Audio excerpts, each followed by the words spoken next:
नमस्कार विद्यार्थी मित्रांनो, या नवीन व्हिडिओमध्ये तुमचं स्वागत। मी कॉमर्सवाला मास्तर आणि आपण अभ्यासतोय तुमचा 12वी कॉमर्स मधील अकाउंट विषय, ज्याच्यामध्ये आतापर्यंत या विषयाचे 5 टॉपिक आपण शिकलेलो आहोत, जे बेसिक पासून अभ्यासलेले आहेत। सगळे सॉल्व अनसॉल्व प्रॉब्लेम अभ्यासलेले आहेत। या 5 टॉपिकचे व्हिडिओ जर तुम्ही बघितलेले नसतील तर त्या व्हिडिओच्या प्लेलिस्टची लिंक मी डिस्क्रिप्शन बॉक्समध्ये देत आहे, तिथे जाऊन तुम्ही ते बघू शकता। आता अभ्यासतो आपण topic number 6, dissolution of partnership firm. याचा थिओरिटिकल पार्ट सर्व अभ्यासलेला आहे। सॉल्व प्रॉब्लेम फर्स्ट देखील आपण व्यवस्थित अभ्यासलेला आहे। हे व्हिडिओ जर तुम्ही बघितलेले असतील टॉपिक नंबर 6 चे, तर त्याच्या व्हिडिओच्या प्लेलिस्टची लिंक मी डिस्क्रिप्शन बॉक्समध्ये देऊन ठेवतो, ती देखील तुम्ही तिथे जाऊन बघू शकता। तुम्ही जर या चॅनलवर पहिल्यांदाच असाल, नवीनच असाल, तर या चॅनलला सबस्क्राइब करा, कारण की या चॅनलवर तुम्हाला तुमचा आवडीचा विषय अकाउंट हा बेसिक पासून अगदी सरळ सोप्या भाषेत शिकायला भेटणार आहे। तर विद्यार्थी मित्रांनो, आता कोणताही वेळ वाया न घालवता आपण आपल्या एक्झाम्पलला सुरू करूया। बघा, फर्स्टली आपण एक्झाम्पल रीड करायचं, काय सांगितलंय ते व्यवस्थित समजून घ्यायचं आणि त्याच्यानंतर ते सॉल्व करायला सुरुवात करायचं। मी थोडंसं झूम करतो जेणेकरून तुम्हाला ते व्यवस्थित दिसेल। बघा काय सांगितलंय, a firm consisting of partner Mahesh, Suresh and Yogesh, तिघजण पार्टनर आहेत, Mahesh, Suresh, Yogesh, decided to dissolve the partnership, त्यांनी असे ठरवले की पार्टनरशिप डिसॉल्व करायची। they decided to take over certain assets, त्यांनी असं ठरवले की काही असेट त्यांनी खरेदी करायच्यात and liabilities and continue business separately, काही असेट काही लॅबिलिटी स्वतःहून खरेदी करायच्या त्यांनी आणि बिझनेस सेपरेटली करायचं, म्हणजे आता ते पार्टनरशिप मध्ये बिझनेस करणार नाहीयेत। तर बघा, आता लॅबिलिटी साइड बॅलन्स शीट दिली, लॅबिलिटी साइडला त्यांचं आपल्याला कॅपिटल दिलेलं आहे, महेश, सुरेश आणि योगेश। हे आपण त्यांचं कॅपिटल अकाउंट तयार करणार, त्याच्या क्रेडिटला ट्रान्सफर करणार। त्याच्यानंतर क्रेडिटर्स दिले, हे रिअलायझेशनच्या क्रेडिटला आणि लोन सुद्धा रिअलायझेशनच्या क्रेडिटला। बघा, हे नुसतं लोन आहे, पार्टनरचं लोन नाही, लक्षात राहू द्या। इकडे असेटला फर्निचर हे रिअलायझेशनच्या डेबिटला, सन्ड्री असेट रिअलायझेशनच्या डेबिटला, हा डेटर सुद्धा रिअलायझेशनच्या डेबिटला, हा आरडीडी आहे तो रिअलायझेशनच्या सेपरेट क्रेडिटला ट्रान्सफर करणार, स्टॉक रिअलायझेशन अकाउंट डेबिट आणि कॅश अकाउंट तयार करणार, त्याचा बॅलन्स त्याच्या डेबिटला लिहिणार आपण कॅशच्या। ऍडजस्टमेंट मध्ये बघा काय सांगितलं, इट वॉज ऍग्रीड ॲज अंडर। आता बघा काय सांगितले, तीनही पार्टनर काही असेट खरेदी करतात। बघा, Mahesh is taken furniture at 1600, महेशने फर्निचर कितीला खरेदी केले, 1600 ला। अँड डेटर्स अमाउंटिंग टू ₹40,000, म्हणजे 40,000 रुपयाचे डेटर्स कितीला खरेदी केले त्यांनी, 34,000 रुपयाला खरेदी केले।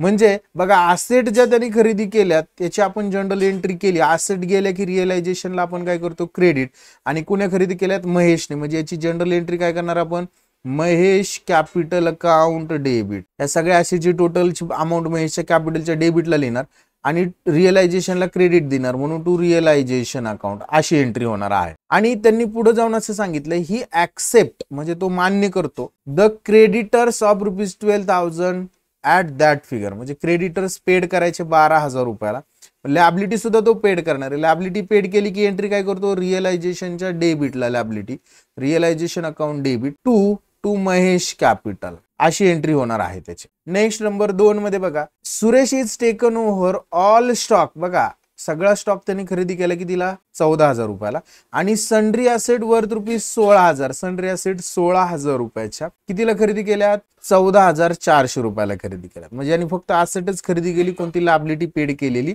नाहीये। मग याची एंट्री आपण काय करणार, आता कोणी, हा सुरेश आहे, म्हणजे Suresh capital account debit, Suresh capital account debit to realisation account अशी एंट्री होणार आहे। नंबर 3 मध्ये बघा त्यांनी काय सांगितलं, Yogesh is taken over remaining sundry asset. आता गंमत झालेली बघा, या ठिकाणी काय झालेले की सन्ड्री असेट 16,000 रुपये, आता टोटल सन्ड्री असेट बघा, इथे जर बॅलन्स शीटला आलो आपण तर टोटल सन्ड्री असेट तुम्हाला या ठिकाणी थोडंसं मी स्क्रोल करून दाखवतो की टोटल सन्ड्री असेट किती रुपयाच्या आहेत, 34,000 रुपयाच्या।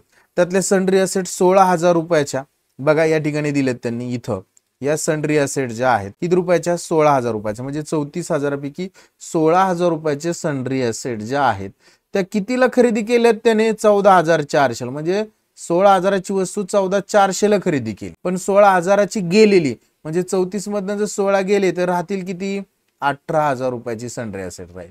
मग ही 18,000 रुपयाची सन्ड्री असेट जी राहिलेली ते त्यांनी म्हणले की रिमेनिंग सन्ड्री असेट ॲट ₹16,000, ही कोणी खरेदी केली, योगेशने खरेदी केली, किती रुपयाला, 16,000 रुपयाला, म्हणजे राहिलेली 18,000ची। याची वर्किंग नोट मी तुम्हाला व्यवस्थित समजून सांगेल. फक्त थोडंसं निम्मी ॲसेट विकलेली, निम्मी ॲसेट एकाने खरेदी केली, निम्मी ॲसेट दुसऱ्याने खरेदी केली, अशा पद्धतीचं आहे. ते अवघड असं काही नाही. And assume the responsibility for the discharge of loan together, म्हणजे लोन तो पेड करणार आहे. म्हणजे सन्ड्री ॲसेट 16,000ला घेणार आणि लोन तो काय करणार, पेड करणार विथ इंटरेस्ट ऑफ ₹60. 60 रुपये इंटरेस्टने लोन पेड करणार. लोन लॅबिलिटी पेड करण्याची एंट्री काय करणार, रिअलायझेशन अकाउंट डेबिट टू कोण आहे हा, Yogesh capital account, to Yogesh capital, अशा पद्धतीची एंट्री लावणार. Which has not been recorded in account, म्हणजे हे जे इंटरेस्ट होतं ते रेकॉर्ड केलं नाही पण ते पेड केलेलं आहे. नेक्स्ट बघा पुढे काय सांगितलंय, द डिझोलेशन एक्सपेन्सेस 540 रुपये हे आपण रिअलायझेशनच्या डेबिटला आणि बँक अकाउंटच्या क्रेडिटला म्हणजेच कॅशच्या क्रेडिटला आपण रेकॉर्ड करणार आहोत. रिमेनिंग डेटर्स 4,200ला विकलेले आहेत. म्हणजे आता बघा डेटर्सच्या बाबतीत सुद्धा सेम तसंच सांगितलंय. डेटर्स कितीचे, टोटल डेटर्स जर बघितले आपण या ठिकाणी तर ते आपल्याला बघा इथे दिसत आहेत किती रुपयाचे, 48,400 रुपयाचे, 48,400 रुपयाचे. त्यातले 40,000 रुपयाचे डेटर्स म्हणजे 48 मधनं 40 जर गेले तर राहिले किती, 8,400 रुपये राहिले. 40,000ची ह्यांनी कितीला घेतलेत, 34,000 रुपयाला घेतलेत. आणि 4,000 रुपये 8,400 जे राहिलेले ते त्यांनी इथे सांगितलेत रिअलाइज केलेत 4,200 रुपयाला. याची सुद्धा वर्किंग नोट करूया, बघूया तसं काय होणार आहे ते. तर आता याची इफेक्ट बघूया. रिमेनिंग डेटर्स काय करणार आपण, रिअलायझेशनच्या क्रेडिटला लिहिणार आणि कुण्या मार्केटमध्ये विकल्यात म्हणजे कॅश अकाउंटच्या डेबिटला ते रेकॉर्ड करणार आहोत. रिअलायझेशन अकाउंटच्या क्रेडिटला, कॅशच्या डेबिटला म्हणजे cash account debit to realisation अशी एंट्री होणार आहे. And the necessary adjustment were made by the partner to settle their account, म्हणजे पैसे कमी पडले तर द्या, घ्या, जास्त झाले तर त्याला द्या, अशा पद्धतीची सेटलमेंट करायची आहे. सॉल्व्ह करायला सुरुवात करूया. फर्स्टली आपण बॅलन्स शीट ट्रान्सफर करून घेणार आहोत. बघा आता या ठिकाणी आपल्याला लॅबिलिटी ट्रान्सफर करूया. फर्स्ट ट्रान्सफरिंग स्टेजमध्ये आपण बघा कॅपिटल दिले महेश, सुरेश आणि योगेश. आपण कॅपिटल अकाउंट तयार केले, कॅपिटलच्या क्रेडिटला जाणार आणि त्या ठिकाणी लिहिणार बाय बॅलन्स ब्रॉट डाऊन आणि त्याची अमाऊंट आपण त्या ठिकाणी लिहिणार आहोत कॅपिटलची प्रत्येकाची. बघा 55,000, 20,000 आणि 14,000, 55,000, 20,000 आणि 14,000. नेक्स्ट बघा क्रेडिटर्स दिलेले आहेत. आपण हे काय करायचे, आपल्या रिअलायझेशनच्या क्रेडिटला ट्रान्सफर करायचे. रिअलायझेशनच्या क्रेडिटला लिहिणार bye sundry asset, sundry asset नाही सन्ड्री लॅबिलिटी, त्याला आपण अंडरलाईन करणार. आणि त्याच्यामध्ये आपली एकच लॅबिलिटी आहे ती म्हणजे 2 लॅबिलिटी आहेत, एक म्हणजे क्रेडिटर्स आणि दुसरं म्हणजे लोन. ते दोन्ही लिहून घेऊया, क्रेडिटर्स आणि दुसरं आहे लोन. तर पहा आता क्रेडिटर्स किती आहेत 12 आणि लोन आहेत 3. हे इनरला लिहिणार, टोटल आउटरला लिहिणार. क्रेडिटर्स 12,000 आणि लोनची अमाऊंट आहे 3,000 रुपये. त्याचे आउटरला टोटल घेणार. 12 आणि 3 किती झाले, 15,000 रुपये. नेक्स्ट पुढे जाऊया. बघा क्रेडिटर्स झाल्यानंतर लोन झालं, त्याच्यानंतर असेटला बघा furniture, sundry asset, debtors, stock या सगळ्या रिअलायझेशनच्या डेबिटला ट्रान्सफर करायच्या. रिअलायझेशनच्या डेबिटला यायचं, त्या ठिकाणी लिहायचं टू सन्ड्री असेट. याच्यामध्ये आपण फर्स्ट लिहिणार आहोत आपल्या सन्ड्री असेट मध्ये फर्स्ट फर्निचर 2,000 रुपये आपण लिहूया आपल्या डेबिटला फर्निचर. बुक व्हॅल्यूला सगळे असेट ट्रान्सफर करून घ्यायचे ₹2,000. फर्निचर दिल्यानंतर सन्ड्री असेट 34,000 रुपये ते पण लिहून घेऊया. Sundry asset amount 34,000. त्याच्यानंतर आहे डेटर्स 48,400, डेटर्स लिहूया 48,400. त्याच्यानंतर आरडीडी हा रिअलायझेशनच्या क्रेडिटला ट्रान्सफर करणार बाय आरडीडी आणि त्याची जी अमाऊंट असणार आहे ती अमाऊंट आपण त्या ठिकाणी लिहून घेऊ ₹2,400. त्याच्यानंतर स्टॉक दिलेला आहे 15,600 तो सुद्धा लिहूया आपण या ठिकाणी स्टॉक 15,600 रुपये. आणि आता सगळे असेट झालेले आहेत त्याची टोटल आपण आउटरला लिहू ₹1,00,000, 1,00,000 रुपये टोटल आपण आउटरला लिहू. देन नेक्स्ट बघा कॅशचा बॅलन्स आपण कॅश अकाउंट तयार केलेले त्याच्या डेबिट साईडला लिहायचं टू बॅलन्स ब्रॉट डाऊन आणि त्याची अमाऊंट लिहिणार आहे ₹6,400, 6,400 रुपये. हे झालं सगळे आपण असेट लॅबिलिटीज ट्रान्सफर करून घेतल्या. आता ऍडजस्टमेंट मध्ये बघा त्यांनी काय सांगितले, Mahesh taken over furniture 1,600, debtors amounting ₹40,000 ते 34,000 रुपयाला घेतलेले. आता या ठिकाणी मी एक छोटीशी वर्किंग नोट करतो आणि वर्किंग नोटला मी माझ्या पद्धतीने एक नाव देण्याचा प्रयत्न करतो, कॅल्क्युलेशन ऑफ डेटर्स किंवा रिअलायझेशन ऑफ डेटर्स असं म्हणतो. या ठिकाणी पेज ऍड करतो आणि त्या ठिकाणी लिहितो फर्स्ट रिअलायझेशन ऑफ डेटर्स, म्हणजे डेटर्सचं रिअलायझेशन कसं केलं. आता टोटल डेटर्सची व्हॅल्यू आपण बघा आपल्या बॅलन्स शीटला त्यांनी दिलेली टोटल डेटर्सची व्हॅल्यू आहे सर 34,000 रुपीज. तर ते 34 नाही इथे बघा 48,400 आहे, 48,400 रुपये. तर टोटल आपण 48,400 घेणार.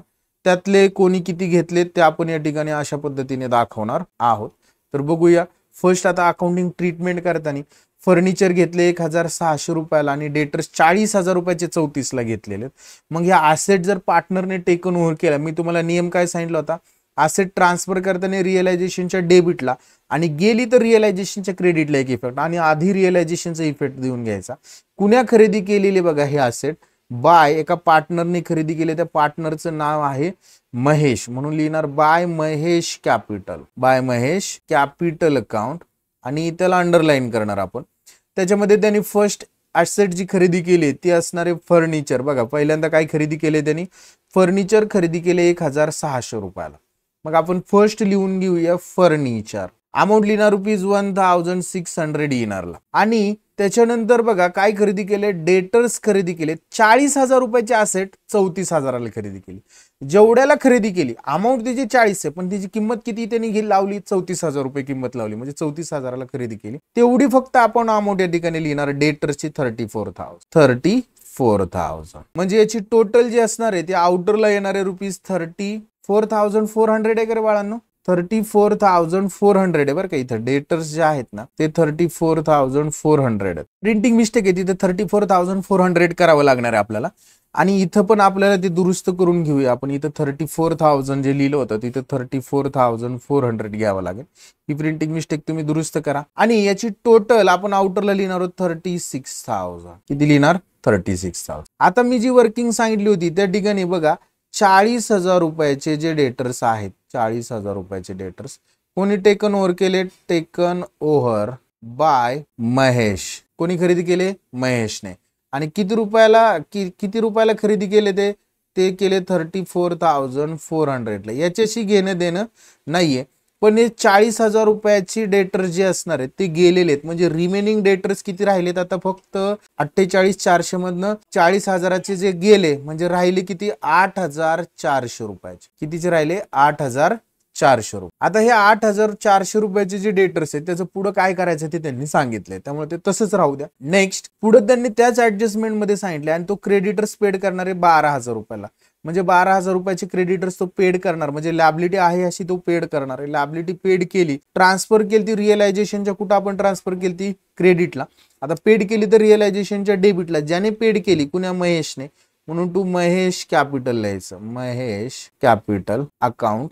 आणि कंसात लिहिणार आपण क्रेडिटर्स आणि त्याचे अमाऊंट लिहिणार ₹12,000, 12,000 रुपये. आणि ह्याचा दुसरा इफेक्ट, हे डेबिटला रिअलायझेशनच्या महेश कॅपिटलच्या क्रेडिटला बाय रिअलायझेशन अकाउंट. आणि महेशच्या कॉलम मध्ये लिहिणार आपण ₹12,000, 12,000 रुपये पेड केलेले अमाऊंट. दॅन नेक्स्ट पुढे जाऊया. बघा हे महेशच्या कॉलम मध्ये लिहून घेतल्यानंतर ही ऍडजस्टमेंट आपली फर्स्ट संपलेली.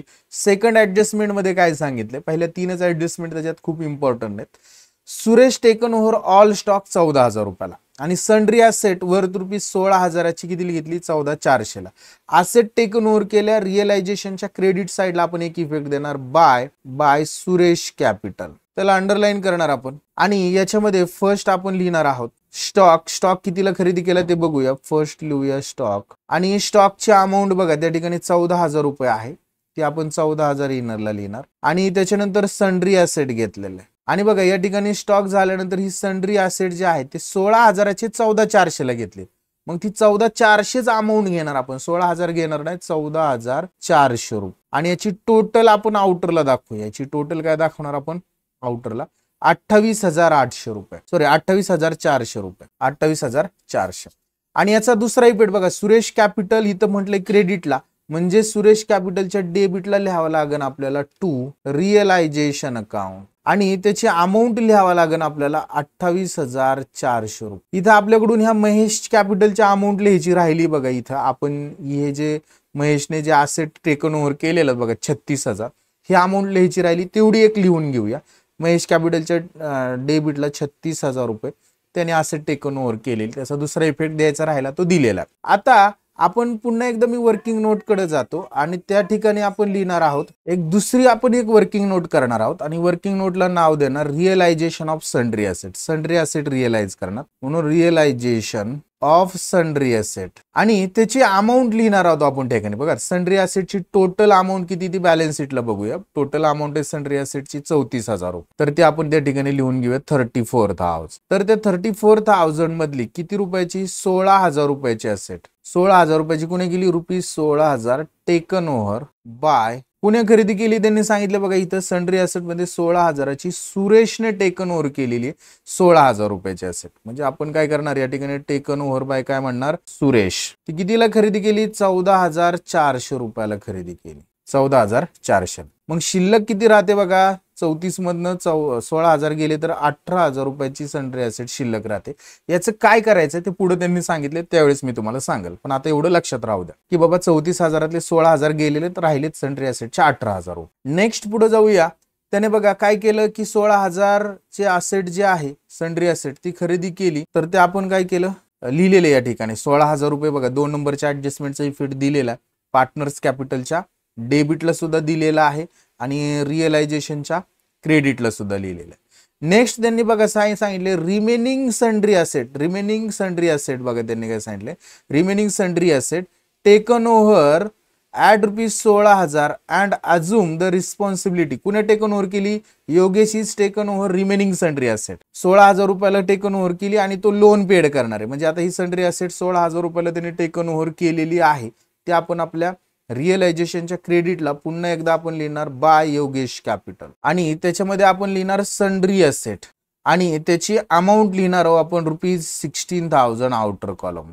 हे इकडं डेबिटला आहेत क्रेडिटला आहेत. आपण आपल्या पार्टनर्स कॅपिटलच्या डेबिटला टू रिअलायझेशन लिहिले. त्याच्यात योगेशच्या कॉलम मध्ये लिहिणार 16,000 रुपये आणि पुढे जाऊन त्याच ऍडजस्टमेंट मध्ये त्यांनी सांगितलेलं आहे can assume the responsibility for discharge loan. लोनच्या अमाऊंट तो पेड करणार आहे. लोन किती होतं बघा लोन होतं आपलं या ठिकाणी 3,000 आणि त्याच्यावर 60 रुपये इंटरेस्ट असे 3,060 रुपये पेड करणार. मग आपण आपल्या रिअलायझेशनच्या डेबिटला जाणार आणि त्या ठिकाणी कोण पेड करणार आहे योगेश. त्या ठिकाणी लिहायचं टू योगेश कॅपिटल अकाउंट. त्याला अंडरलाईन करूया आपण आणि त्याच्यामध्ये फर्स्ट आपण लिहिणार लोन. इनरला 3,000 रुपये लिहूया आणि प्लस इंटरेस्ट अमाऊंट लिहिणार ₹60 रुपये. 3,000 आणि प्लस 60 टोटल आउटरला लिहिणार 3,060 रुपये. हे इकडं डेबिटला आहेत योगेश कॅपिटलच्या क्रेडिटला बघा इथं आपण योगेशच्या कॉलम मध्ये लिहिणार 3,060 रुपये. बाय रिअलायझेशन योगेशच्या कॉलम मध्ये 3,060. 3 नंबरची ऍडजस्टमेंट कंप्लीट झाली. 4 नंबर मध्ये डिझोलेशन एक्सपेन्सेस पेड केलेत रिअलायझेशनच्या डेबिटला टू कॅश ऑब्लिक बँक कंसातले एक्सपेन्सेस आणि अमाऊंट लिहिणार 540 रुपये आणि बँकेच्या क्रेडिटला लिहिणार आहोत आपण बाय रिअलायझेशन अकाउंट. अमाऊंट लिहिणार ₹440 540 रुपये. हे झालं आपलं 4 नंबर ऍडजस्टमेंट. 5 नंबर मध्ये रिमेनिंग डेटर्स 4,200 ला विकले. म्हणजे जे आपल्याकडे डेटर्स शिल्लक होते बघा कितीचे शिल्लक होते 8,400 रुपयाचे होते ते कितीला विकले 4,200 ला विकलेले आहेत. मग याची एंट्री काय cash account debit to realisation. मग रिअलायझेशनच्या क्रेडिट साइडला आपण बाय कॅश ऑब्लिक बँक म्हणणार by cash oblique bank account आणि त्याच्यामध्ये लिहिणार डेटर्स आणि त्याच्या अमाऊंट लिहिणार 4,200 आणि हे 4,200 आपण काय करणार आहेत आपल्या बँक अकाउंटच्या डेबिटला टू रिअलायझेशन अमाऊंट लिहिणार 4,200. डेटर्स विकले. पुढे बघा त्यांनी काय सांगितलं द नेसेसरी ऍडजस्टमेंट. आता बघा ज्या नेसेसरी ऍडजस्टमेंट आहेत. आता एक गोष्ट लक्षात घ्या की तुम्हाला प्रश्न पडला असेल की सर त्या रिमेनिंग सन्ड्री असेटचं काय केलं. तर रिमेनिंग जे सन्ड्री असेट होता 18,000 रुपयाच्या त्या बघा 16,000 रुपयाला कुणी खरेदी केलेल्या आहेत योगेशने खरेदी केल्या. मग त्याचा पण इफेक्ट आपण देऊन ठेवलेला आहे 16,000 रुपयाचा तो दिलेला आहे. त्याच्यामुळे ते आता संपलं. असेट आपण कॅल्क्युलेट केला. शेवटी त्यांनी बघा नेसेसरी ऍडजस्टमेंटच्या वेळेस अगोदर त्यांनी डेटर्स रिअलाइज म्हटले ते पण आपण केले 4,200चं. नेसेसरी ऍडजस्टमेंट सेटल करायच्यात म्हणजे आता आपल्याला क्लोज करायचंय. आपण रिअलायझेशन अकाउंटचा जर अंदाज घेतला तर रिअलायझेशनच्या डेबिटची टोटल जास्त आहे. आपल्याला डेबिटची टोटल भेटणार आहे 1,15,600. तेच आपण क्रेडिटला लिहिणार आहोत 1,15,600 आणि त्यातून सगळ्या अमाऊंट जर वजा केल्या तर बॅलन्सिंग फिगर राहणार आहे 13,600 रुपये. आणि आपण 3 ओळी जागा सोडून लिहिणार बाय पार्टनर्स कॅपिटल अकाउंट. त्याच्यामध्ये फर्स्ट आपण लिहिणार आहोत पहिल्या पार्टनरचं नाव महेश. दुसरा पार्टनर आहे सुरेश. आणि तिसरा पार्टनर आहे योगेश. आता महेशला लिहिणार 4533, त्याच्यानंतर सुरेशला लिहिणार आहे 4533 त्यांच्या रेशोमध्ये, आणि याला लिहिणार 4534 रुपये. आता हे इकडं क्रेडिटला पार्टनर्स कॅपिटलच्या डेबिटला लिहिणार टू रिअलायझेशन अकाउंट, आणि त्यांच्या अमाऊंट त्या ठिकाणी लिहून घेऊ. एकाची लिहायची 4533, दुसरा सुद्धा 4533, इक्वल वाटले ते, आणि 4534 रुपये. आणि आता हे पार्टनर्स कॅपिटल जर क्लोज केलं तर बघा आपल्याला काय होणार आहे.